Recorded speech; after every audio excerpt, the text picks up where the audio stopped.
Hi guys, today we'll talk about how can you fix that problem you have on your Glassdoor app. So all you have to do, you just go down, click here on settings here.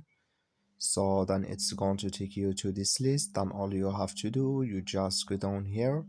When app show for you, click on it.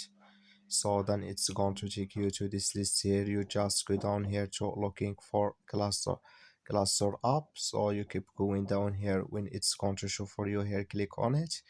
Then it's going to take you to this list here. You click here on force stop, then you click here on OK. So you go down and you click here on storage, come to storage list, you click here on clear cache. Then all you have to do, just you go to your Play Store. So you click on your Play Store here and you're looking for Glassdoor app. It's going to show for you like this. You will find here update, click on it, then it's going to work with you. That's all you have to do. I wish you all get it. Thank you for watching. Don't forget to support us by liking, subscribe.